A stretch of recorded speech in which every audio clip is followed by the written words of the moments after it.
Les fausses croyances sur les limites, c'est important qu'on parle de ça parce que ça fait partie des choses que tu vas pouvoir travailler sur toi à transformer vers des idées qui sont plus réalistes. Donc, j'ai pensé te proposer aujourd'hui 10 fausses croyances à propos de l'affirmation de soi ou des limites et pourquoi elles sont fausses. Donc, on y va.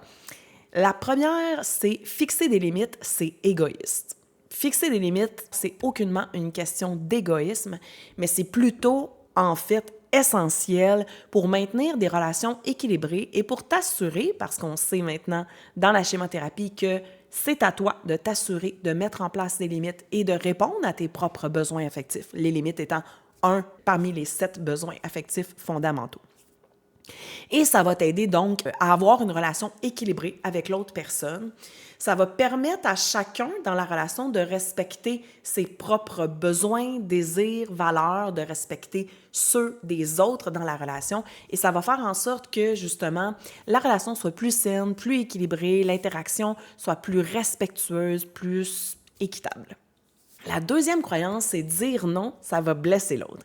C'est totalement faux. Et en fait, dire non, quand on le fait avec empathie pour l'autre personne, pour soi-même et avec respect dans une communication qui est saine et non violente, ça aide à établir des attentes claires et réalistes d'un côté comme de l'autre. Ça évite beaucoup plus les blessures chez l'autre personne, ça évite les malentendus, ça évite les ressentiments, les attentes irréalistes, puis ça montre aussi que chacun dans la relation, vous êtes autant important l'un que l'autre et que vous vous respectez vous-même dans cette relation-là, chacun. Bien sûr que certaines personnes à qui tu disais jamais non, à qui tu disais oui pour tout et pour rien, cette personne-là ne sera pas nécessairement contente que tout d'un coup, tu te mettes à dire non puis que tu refuses certaines choses que tu juges maintenant qui ne te plaisent pas, qui sont dévalorisantes, qui ne sont pas dans tes valeurs ou qui ne répondent pas à tes besoins affectifs. Est-ce que ça veut dire pour autant que ça va blesser l'autre personne? Non. On pourrait même pousser la réflexion puis dire, en réalité, tu ne peux pas directement blesser l'autre personne. Bien sûr que tu peux dire des mots qui peuvent blesser l'autre personne ou faire des gestes qui peuvent la blesser physiquement. Mais la réalité, c'est que la blessure chez l'autre personne à qui tu dirais non découle beaucoup plus de son interprétation, mais surtout de ses blessures à elle, de ses schémas, de ses patterns qui sont réactivés lorsque tu mets une limite, lorsque tu dis non, lorsque tu t'affirmes et te respectes toi-même. Mais cette portion-là lui appartient. Et c'est bien justement, probablement pour ça que tu as appris à faire ça, ne pas mettre tes limites, jamais dire non, accepter tout et n'importe quoi. C'est justement pour éviter de blesser l'autre, comme si finalement tu te retrouvais à être responsable, si on repense par exemple à ta relation avec tes parents, de leur bien-être, de leurs besoins affectifs, et c'est tout simplement quelque chose que tu reproduis aujourd'hui à l'âge adulte, un peu comme un mécanisme de défense.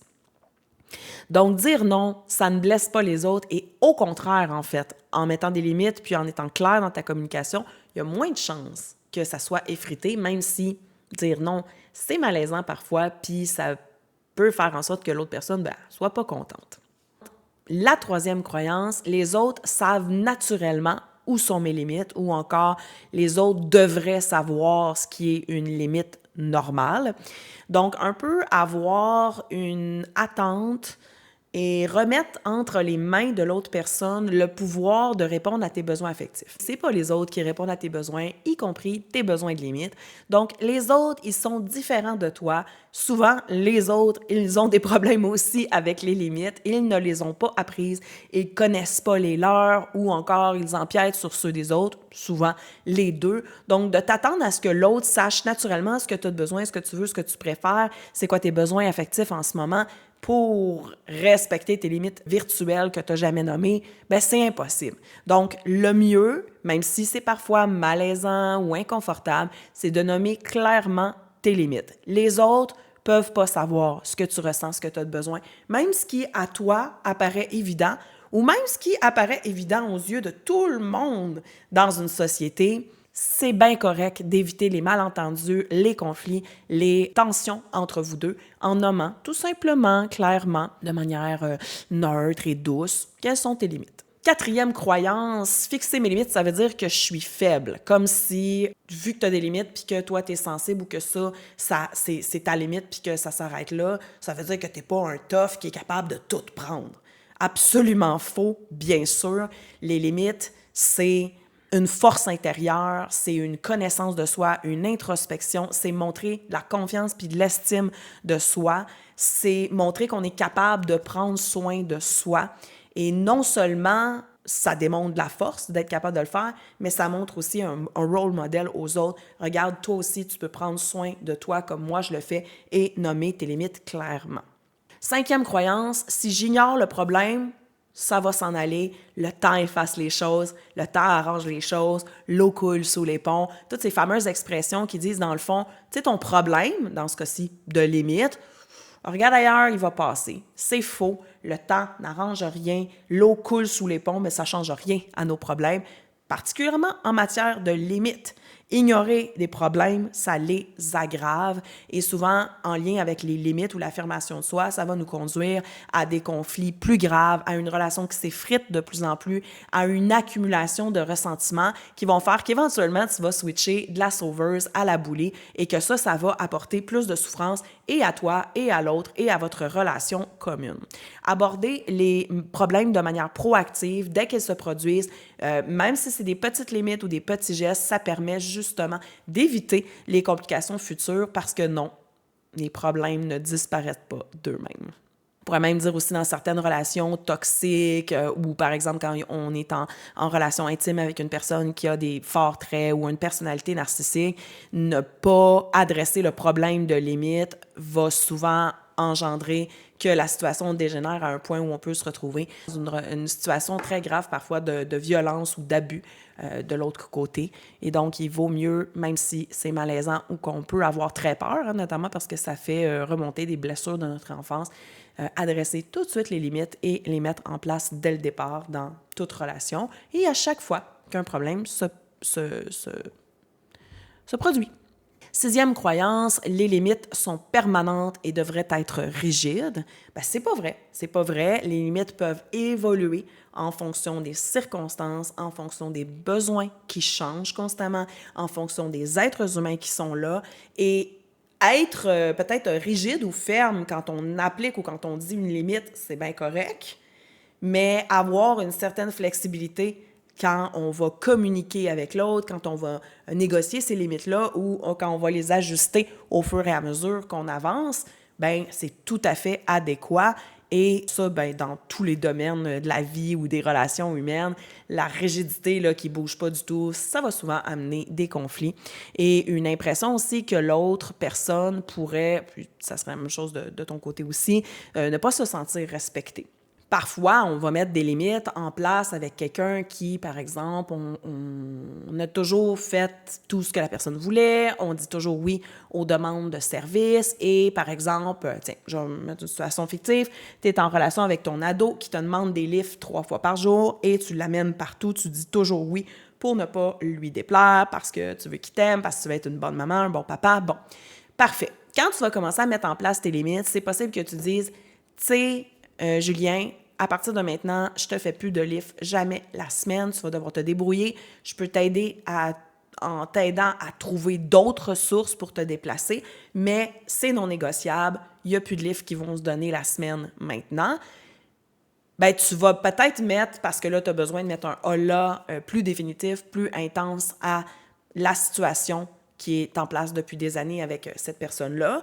Mais c'est possible qu'éventuellement, quand ça fait 6 mois ou 12 mois avec ton ado, puis qu'il ne te demande plus jamais de livre, il se débrouille vraiment souvent, il est super bon, tu es super fier de lui, il a gagné en autonomie, lui aussi, il se sent plus libre. Bon, vous avez tous les deux gagné de ça dans ta relation, que tu dises « Hey, mardi, t'as-tu encore du soccer? Regarde, j'ai rien à faire, ça me tente, je vais aller te porter. » Ou de dire « Écoute, je t'ai dit que c'était plus de livre jamais la semaine, mais là, j'ai plus mes cours d'opéra les lundis et jeudis, donc je suis un peu plus libre. Une fois de temps en temps, je vais me permettre de te dire oui, puis de me prendre un bon bouquin, puis de lire en t'attendant. » Fait que là, mes limites, ils peuvent changer quand la situation, elle a évolué, quand la personne qui abusait beaucoup de mon non-limite s'est ajustée, puis qu'elle me respecte beaucoup, puis que j'ai envie ou que j'ai plus de temps. Bref, il y a toutes sortes de raisons pourquoi les limites vont changer. On va juste essayer, de les mettre peut-être un petit peu plus stricts, un peu plus fermes au début, surtout dans une situation où ça fait longtemps que les limites sont défoncées ou inexistantes. Bien là, on va être un petit peu plus rigide au début, mais éventuellement, on va amener de la flexibilité là-dedans. La 7e croyance, c'est fixer des limites va me faire perdre des amis, des membres de la famille, des proches. C'est faux. C'est faux parce que souvent, ça va même renforcer les liens entre les gens. On a tendance à penser que dire non ou mettre des limites, ça veut dire rejeter l'autre, ça veut dire qu'on l'abandonne, qu'on dit non, qu'on l'enlève de notre vie et qu'il va être très froissé, blessé ou irrité par ça et qu'il ne voudra plus rien savoir de soi. Quand tu penses comme ça, c'est parce qu'on t'a appris ça dans la relation. Et ça, c'est plus vrai dans les relations avec une personne narcissique ou dans des relations toxiques. Mais dans la plupart des relations, quand tu vas dire non ou mettre une limite, la plupart des gens vont être comme « Ah, OK, pas de trouble, écoute, pas de problème, je peux te faire quelque chose pour t'aider ou whatever. » Ou va faire comme « Ah, je suis déçu. Ben, c'est pas grave, écoute, il n'y a pas de problème, on se reprend une autre fois. » Fait que la plupart des gens vont apprécier que tu te respectes toi-même et que tu mettes des limites et vont embarquer dans ton bateau pour respecter tes limites. Et en fait, plus on devient bon à s'affirmer, à dire non, à mettre des limites, et plus ça devient évident quand quelqu'un n'est pas du même bord que soi. Quand quelqu'un résiste énormément à nos limites, continue de les défoncer, de les tester, de ne pas les respecter. Comment qu'on fait quand c'est ça? Bien, on resserre, puis on devient un petit peu plus strict. Peut-être on peut se retirer de la relation, peut-être on peut même mettre fin carrément à une relation. Mais c'est que la plupart des gens, le commun des mortels, va respecter tes limites, mais c'est sûr qu'il y a certaines personnes qui gagnaient avant à ce que tu ne mettes pas de limites puis que tu t'affirmes pas ou que tu dis jamais non, qui vont résister ou trouver ça plate, puis c'est bien correct, on les comprend. Là. Ils aimaient ça que tu dises toujours oui, là maintenant tu dis non, c'est un peu désagréable. Mais la plupart des gens dans ce domaine-là, dans ta vie, dans le domaine des limites, vont être contents que tu fasses ça, puis vont même plutôt te respecter, ça risque même de renforcer vos liens. Un ami à qui tu peux jamais dire non puis mettre aucune limite, sinon c'est plus ton ami, je vais te le dire, c'est pas ton ami.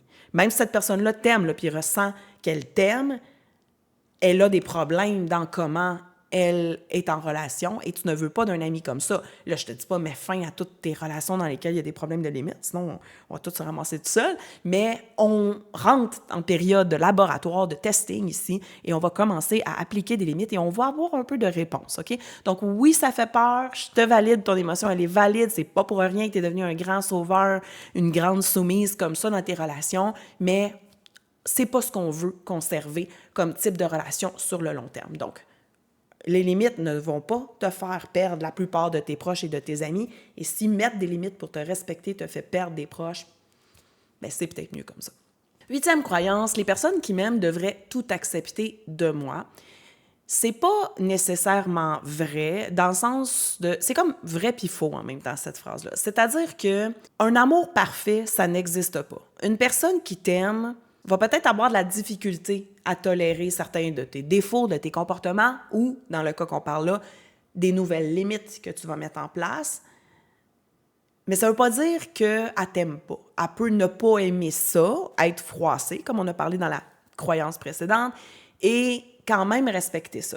Donc, dans une relation aimante, saine, équilibrée, où les dynamiques de pouvoir sont justes et équitables, ben une personne qui t'aime peut être froissée ou trouver désagréable que tu aies mis une limite ou que tu refuses X, Y, Z, puis t'aimer quand même toi comme personne. Donc, on peut ne pas aimer quelque chose d'une personne, notamment des limites ou un défaut, bon, peu importe, un comportement, sans nécessairement tout pas aimer la personne. 9e croyance, je mérite pas de me fixer des limites. Ça pourrait être, par exemple, bon, là, on entend un peu ton schéma imperfection honte, tu as fait une grosse connerie. Je vais prendre un exemple vraiment typique. Ça, je l'ai vu souvent. Un gars qui a trompé sa blonde et la blonde l'a su et le couple a décidé de rester ensemble. Ils ont consulté en sexo ou en psychothérapie. Ils ont réussi à repatcher là, des morceaux du casse-tête de leur relation. Mais le gars est particulièrement honteux, fautif, coupable d'avoir commis cet acte-là. Et là, la blonde va devenir, par exemple, très jalouse, possessive et va en venir à mettre un GPS sur le char, mettre un comment tu appelles ça, là, un tracking, là, en tout cas sur le cellulaire de l'autre, à poser des questions, c'est quoi ce numéro-là, à prendre à tout moment le cellulaire de son chum pour checker c'est qui a texté, à avoir le code de son Facebook, de son Insta, de son Snapchat. Et là, il n'y a plus de limite à comment la personne, parce qu'il y a eu une faute qui s'est commise, qui est très grave, là, je ne veux pas minimiser ça, il n'y a plus de limite à comment elle peut checker, parce que dans le fond, elle a perdu confiance, puis que c'est pas revenu.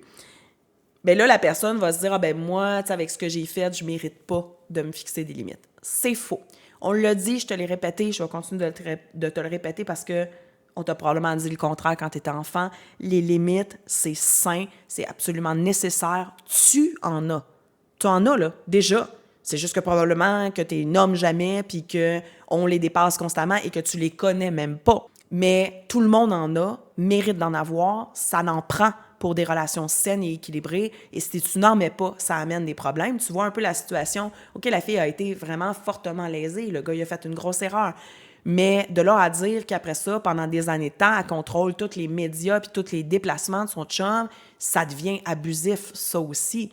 En quoi ça, c'est moins grave comme comportement que le fait de tromper? C'est une question de valeur. Mais quand t'es ce gars-là, ou cette fille-là, là, je parle de gars puis fille, mais tu sais, je veux dire, ça n'a aucune importance, qui vit cette intrusion-là puis qui se sent constamment culpabilisé, oui, t'as fait une erreur, j'en ai fait, t'en as fait, on a tous fait. C'est sûr que pour certaines personnes, ça peut être une erreur vraiment plus grave d'avoir fait ça. Et je comprends la tristesse, la jalousie, l'anxiété que la personne peut ressentir, que son conjoint lui ait fait ça, mais la personne, c'est pas vrai qu'elle n'a pas le droit de mettre des limites parce qu'elle a fait une erreur. Au contraire, en fait, à cause qu'il ne met plus de limites liées à sa culpabilité puis à l'attitude de sa blonde, leur relation est fortement en train de dégénérer. Parce que dans le fond, cette fille-là, typiquement, là, qu'est-ce que j'ai vu, c'est que dans le fond, elle veut continuer la relation, mais sans que ça soit arrivé. Mais pourtant, c'est arrivé. Donc, tous ces comportements-là de contrôle, de jalousie, d'anxiété, de colère aussi, ils sont aucunement dans l'amour puis dans la connexion ensemble, là, ces deux-là. Fixer des limites, c'est toujours un signe de respect de soi, puis ça permet de construire ou d'entretenir des relations qui sont saines et équilibrées et dans une dynamique où tu penses que tu n'en mérites pas. Là, j'ai donné l'exemple de « t'aurais fait une gaffe », mais j'ai vu aussi plein de gens qui avaient des difficultés d'estime de soi, qui avaient été en relation avec un parent narcissique toute leur enfance et qui croyaient vraiment ne pas mériter le droit de mettre des limites parce qu'on avait passé leur vie à se faire dire qu'ils ne méritaient pas d'avoir des limites. C'est complètement faux. C'est super important et pour ton estime personnelle et répondre à tes propres besoins, mais aussi pour l'équilibre des relations avec les autres. 10e et dernière croyance limitante à propos des limites, c'est les limites sont une forme de punition. Donc, c'est comme si, mettons, tu me dis que pour ce soir, je fais plus de tâches, il est passé 5 heures, j'ai plus d'espace mental, je peux plus t'écouter. Ah, c'est ça, t'es fâché contre moi, tu me punis, tu veux pas, j'ai fait quelque chose de mal, puis là, tu veux me faire payer. Une limite qui est affirmée, qui est saine, qui est à propos de toi et de tes besoins affectifs que tu communiques à l'autre, c'est à propos de toi. Ça concerne l'autre parce que elle est en train de dire ou de faire quelque chose en relation avec toi et tu mets la limite, mais la limite, en fait, elle est à propos de toi, de tes capacités, de ton espace mental, de ton énergie, de ta journée, tes humeurs, tes préférences, tes valeurs, tes besoins affectifs, tes besoins réels. Écoute, il y a tellement de paramètres que ça n'a pas rapport avec l'autre personne, mais tu sais, ça en a dans le sens que c'est cette autre personne-là qui déborde dessus en ce moment, mais la personne qui prend ça comme personnel, comme étant une punition, ben elle se trompe. Puis souvent, c'est une personne qui a de la misère à se mettre des limites aussi, là, quand on a cette croyance-là.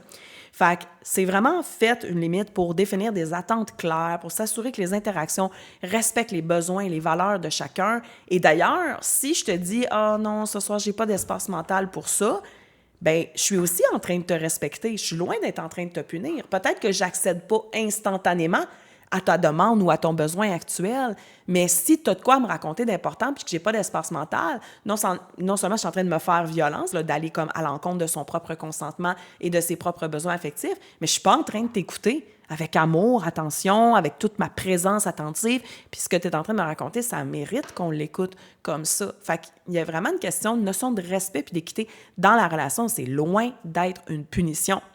Si tu me dis quelque chose que j'aime pas, puis je fais comme, je te parle plus, puis là, je m'en vais, j'ai pas mis une limite, là. Là, je suis en train de, avec ma bully, de te punir, de me revenger, de te faire payer ce que j'ai pas aimé que tu m'as dit. Si je dis, écoute, pour ce soir, j'ai pas l'énergie, j'ai vraiment pas envie, je vois un petit peu la tension qui est entre nous deux, j'ai pas envie de rentrer dans une dispute, j'aimerais qu'on arrête de parler, on peut écouter un film ensemble, sinon je peux m'en aller chez nous, je peux rester puis faire un casse-tête ou aller dans ma bulle de mon côté, mais j'aimerais qu'on arrête. As-tu vu la différence? Et là, on passe de punir avec notre bully puis se revenger à s'exprimer sainement puis affirmer des limites. Là, je voulais juste t'inspirer un peu parce que je pense que ceux-là, c'est les plus fréquentes que j'ai vues dans ma pratique, mais il est clair qu'on va travailler à les modifier pour toutes les raisons pourquoi je t'ai expliqué c'était faux dans cette vidéo-ci. Bien, on va éventuellement travailler en exercice pour modifier tes croyances à propos des limites. Voilà!